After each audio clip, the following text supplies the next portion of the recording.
Well, this is very exciting, Crowder. Rob Pizzola, a professional sports bettor based in the lovely nation of Canada. He's also the founder of the Hammer Betting Network. You can catch him hosting Forward Progress, their NFL betting show, on YouTube and all other major podcast platforms. Forward Progress dives deep into weekly matchups, betting markets, and analysis from some of the sharpest minds in the industry. I always remind you as well. Follow Rob on Twitter at Rob Pizzola, and it is my great pleasure for the first time this season to say hello, Rob. Hello, Mark. So nice to hear the dulcet tones of one Rob Pizzola from the great nation of Canada. Are you deep in it? Are you just overwhelmed with information and research and studying and questions and content? Like, are you just overpowered by the beginning of football season? Yes, absolutely. This week has been very stressful for me. Got a lot going on. I dropped my first F-bomb today to player news, which is was Myles Garrett not practicing, and I already had bet on the Browns, but it looks like that's going to be okay. That's when you know you're in full swing, when you see news come across your computer screen and you're yelling at the computer. So that's how I know it's truly football season, but it's good to be back. I'm a Cowboys fan, so I'm looking forward to tonight's game before we start. Maybe not so much by the end of it, but I am pretty excited. And how do you do like the Bears with Ben Johnson, the Raiders with now Pete Carroll? Like how do you figure out those lines when it's a new coach and most teams have a new quarterback? Yeah, so that's a great question. It's actually something that I've really struggled with as a football bettor for a long time. So historically speaking, I tend to get better as the year goes on. I'm very aware of what my limitations are. I'm not a pro football scout or anything like that. I'm more of a numbers guy, data driven. So for situations like those, Crowder, I have to just make educated guesses on what I think is going to happen. And I tend to, let's say, not bet those games too hard in the early going of the year, just because, again, it's just guesswork on my part. And it's like, is my guess going to be better than other bettors who are betting into market? I'm willing to admit where I have limitations, but that doesn't mean I'm not a fan and I don't have opinions. I don't think J.J. McCarthy will be a good NFL pro, but I'm willing to swallow that if he plays, some good games in the early going. You gotta just, take the L and move on. So there are certain things where I'll stick my feet, in the sand. I'll say, I think this is wrong. This is right. I have a different opinion on this player, but as the year goes on, once data starts to come in, I'll kind of just transform my opinions based off of that data. Well, let's start with tonight's game. We've got Eagles and Cowboys. And see, I'm very curious to hear what you have to say, because this seems like one of those games where you go, yeah, Eagles, I mean, they should beat them by double-digit points. There's no way I can lose this bet. And then that's always the bet that I end up at the end going, how did I lose this bet? This didn't make any sense. So Eagles on the Hard Rock app are 8.5-point favorites over the Cowboys. It's in Philly. What's your take on this game? Yeah, I think the price is fair on the side. I'm using the Eagles in some Survivor tonight, so that's going to be great. Cowboys fan cheering for the Eagles to win the game. That's always fun. But, this line moved out to 8.5 on the Micah Parsons deal. And, he makes a pretty significant difference for that Dallas defense. You look at the on-off splits. When he's been off the field, they've been one of the worst 5 defenses in the league. When he's been on, they generate pressure at basically a top 10 rate, and they just don't have a replacement player. Now, I do think there is a path for Dallas to keep it close and be competitive. They have to live in the quick game. They have to attack the middle of the field with CeeDee Lamb, Jake Ferguson, like short throws on schedule, keep the sticks moving, avoid these long developing, plays against a very good Eagles front. The problem is on the other side, the Cowboys' rush defense was horrendous last year, one of the worst in the entire league, and that's basically the bread and butter of the Eagles, right? Especially on early downs. So they're going to have to find some way to stop that run. I don't think it's necessarily going to happen. I think Philly's path is very straightforward, but I could see this being a game that's lower scoring than people think. I think the feeling here is that Philly's just going to cakewalk them. They're going to score on every single drive. But the way I see this playing out is long drives, fewer explosive plays. Philly's that team, especially when they get out to a lead, they'll run the ball down your throat and they'll bleed clock. That's kind of what they've done for a while now. I'm a little bit scared that maybe they take some shots on the outside against Dallas's corners, like double moves against guys like Trayvon Diggs, Deron Bland, who like to jump routes. That's where your explosive plays could come. But aside from that, I think Dallas is going to want to move the ball methodically, quickly. Eagles will run it. I think 47.5 as a total is a tad too high. If you're not comfortable betting the first game of the year, you don't have to do it. But if I'm doing anything here, I'm betting the under. All right. Do you and for people who are new to the show, you love the under, Crowder, right? How was that? No, I took the over on this one. You took the over? I thought you liked the under. Like Rob said, I was like, oh, the Eagles are going to score 30 by themselves. So, yeah, Dallas throws up 17. We're good to go. Yeah, it's the game state that could be a problem. I think if the Eagles get out to a big lead in the early going, you will see them suck the life out of this game. I think for the over to have a chance here, you want Dallas to remain competitive early because you want the Eagles to have to continue to press over the course of the game. And maybe Dallas can do it. I mean, they got a great 1-2 punch at receiver. I mean, the Eagles cornerbacks, they're like top heavy. They don't have a lot of depth there. So there are opportunities. But ultimately, I think this is a game that Eagles probably win by close to a touchdown. And, I'm just hoping my Cowboys can stay competitive.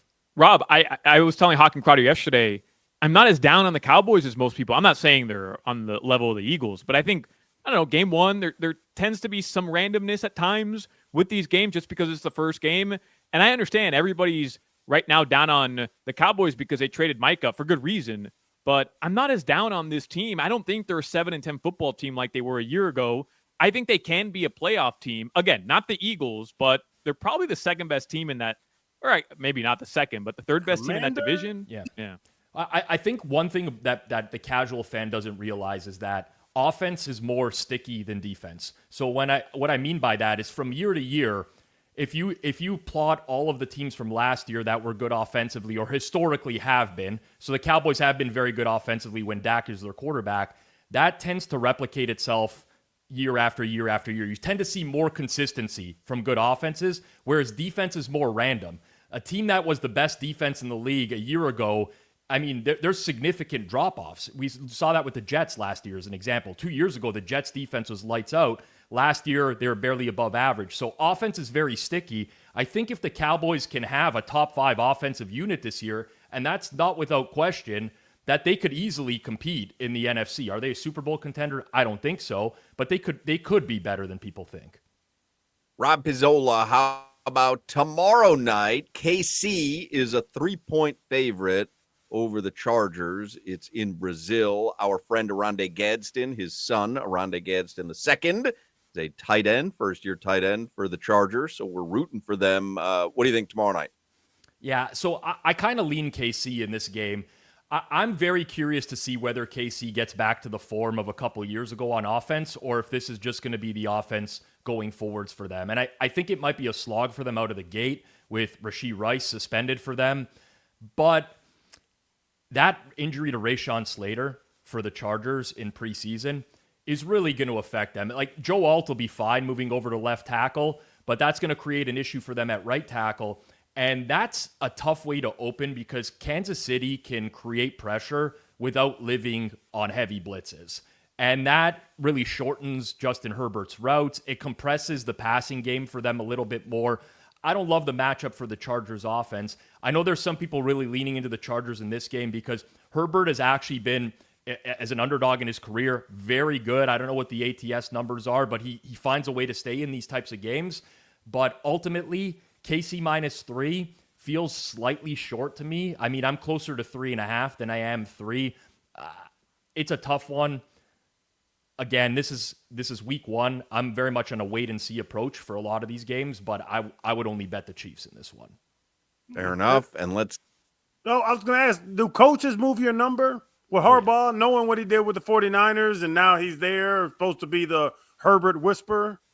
Well, absolutely. So coaching makes a huge difference, but I would argue that they have the worst coach in this game as well, right? And if you're looking at extra preparation especially, a guy like Andy Reid has benefited from extra preparation pretty much more than any coach in the history of the NFL. They've been very good off of bye weeks, very good in this types of situation early on in the year as well. So definitely it matters for scheme, how that's going to play into their, their opponents' strengths and weaknesses and stuff like that. Harbaugh, to me, he still represents a lot of like the old school mentality in the league, which could be good and bad. Sometimes you just need to lean into the running game and good defense and play field position. But against teams like the Chiefs, that might actually come back to bite you. All right, let's get to the one that we're all interested in. Miami Dolphins and the Indianapolis Colts, Sunday, 1 o'clock in Indy. And the Dolphins are 1-point underdogs. Which I think is kind of right for this line. So there's a prop angle I like in this game, which I'll get to. But really quickly. Oh, I like a prop as well. I can't wait to share it with you. Well, these teams have what I would consider to be wide variance, right? Miami could be very bad or very good, depending on the health of their quarterback, if the offensive line holds up. I mean, really, their secondary, especially at corner, looks very, very shaky going into this year.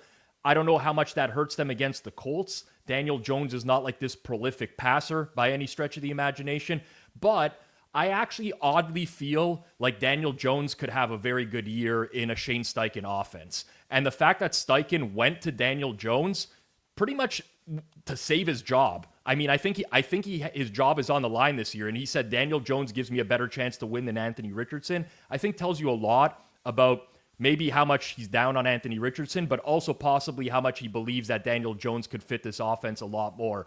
I think this is a really challenging game to handicap because we haven't seen Daniel Jones in this offense aside from some limited preseason. I don't know if Miami's offensive front is going to hold up. So I think there's a very wide range of outcomes here. What I do know is that Miami plays the speed game. They have done this for years on offense. It's a lot of yards after catch, get the ball out of Tua's hands very quickly. And one thing the Colts really struggled with last year was defending running backs out of the backfield. They were one of the worst teams in the league in terms of tackling running backs out of the backfield and also just leaving them open, allowing targets to them. So I think Devon Achane here in the receiving game is really, really live to put up some big numbers. Receptions, receiving yards over. If your sportsbooks offer alternate overs, that's something I would take a look at as well because Colts struggled a lot with tackling these guys out of the backfield last year. And I think his speed, they could set up a screen for him, even swing passes, which he can turn into explosive plays. So that's the guy I'm targeting in this game for overs. I think that would be a pretty solid look this weekend. Okay, that's good info. What do you think of this parlay that I put in? Because you mentioned the corners. I parlayed the two corners, the starting corners for the Dolphins are Jack Jones and Storm Duck. Yeah. I parlayed Jones and Duck to both have pick sixes Sunday. Well, okay. I can't give you an assessment on your parlay until you tell me the price. And if plus this is 250,000. I was going to say, if this is not $1 billion to 1, I think you've made a bad bet. Admittedly, I only bet $5 to win a little over 12 grand. Yeah, well, I will say this. Daniel Jones has a history of turning the ball over. Most of the time it is fumbles, though. He's known to not feel pressure. That's typically what's been the issue for him, especially back in the day with the Giants. But never say never. Bad quarterback on the other side. It could happen. I don't think you're getting a true fair price on that, Mark, but I don't think that's ever stopped you when you're making a bet. I don't think price even comes into consideration. You want to tail me on that? I will not tail you on that. If you'd like me to tell you I did so you feel better about yourself, I can do that. I wanted you to share in the excitement when one of them grabs a pick six in the first quarter, and then would you sell it if they offered me $1,000 on a $12,000 payoff? Would you? Is there a point where you'd sell that? No. I would. I mean, here's the thing: if you're going to do that, then you might as well just bet them individually. Fair enough. Right? There's no sense in betting them as a parlay if you're going to sell it at the end. But I'll pray for you when Rasul Douglas and Jason Marshall each record pick sixes in the game. I also bet Dolphins minus 10. Yeah. I this is one of the games where I don't mind that at all. Again, when you're betting the alternate lines, you want to pick games where there's a lot of variance. And I don't think there's certain teams in the league where you could say there's probably not a lot of variance on that team. Baltimore would be one. They're pretty consistent year to year. You know what you're getting out of them. There's a lot of teams that have a lot of fluidity. Neither of these teams does. You have one with a quarterback returning from injury, didn't play a lot last year, with weapons that are kind of getting old, like number one weapon in Tyreek Hill getting older, defense that offers a lot of volatility. Same with the Colts, new quarterback. So this is a game where I don't mind taking shots like that at all. Tua rushing overs at 1.5. It opened at 2.5. You want to jump on that? The sharps are betting it down. You know what? I will say, credit to you, Mark. You did identify this when he came back from concussion last year, but you said he's probably still going to run if given the opportunities, that type of guy, and he did in those situations. So I hope you get – I mean, you're going to get the Dolphins win maybe, though, and have him kneel down 3 times at the end of the game, and it's going to kill your rushing over. Yeah. Rob, the disrespect for the Dolphins, is it legitimate? From the outside looking in, we're down here, and, Hawk is the ultimate optimist, but people do not think the Dolphins get to double-digit wins. They do not think 10-7 is a thing. And we saw something where they had Tua as like the 28th best quarterback in the league. Sporting News had them as the 29th best team in the league. Is it hate or is it legit concern? I think it's concern. I really do. Listen, there's people who think Tua is just like a system guy. He gets the ball out of his hands quickly. Anyone can do that. I'm not sure I necessarily agree, but I don't think Tua is a great quarterback by any stretch of the imagination. I definitely think the holes in the secondary are a legitimate concern, but I will say there are teams like New England is pretty hyped this year for a team that's done nothing, right? Like they're basically hyped off of everyone expecting Drake May to take a step forwards and everyone expecting Mike Vrabel to be this great coach that he's been out of the league for a while now. And, personally, I think he's kind of overrated as a head coach as well. So I think a lot of that is coming from the fact that people expect New England to take this step up. And because of that, Miami's the team taking a step back. I'm not sure that I buy that just yet, but the Dolphins, they have that secondary is really concerning for me heading into the year. This is a passing league now, and sure, your front seven on defense, Chop Robinson, Zach Sealer, Bradley Chubb, these are good players that can alleviate some of that with pass rush, but at some point or another, you need DBs to make plays, and I think they're really lacking there. Your wife buy you that shirt, Rob? This is my own, man. I buy all my own clothes. Nice shirt. This is style. I like Solana. that shirt. This is what it looks. This is what style looks like right here. I like that shirt. Solana, what are you wearing? I mean, that's terrible. So what is it? Uruguay tracksuit? It's a Uruguay quarter zip. La Celeste plays tonight, Rob. Come on. You couldn't pay me $10,000 to wear that on.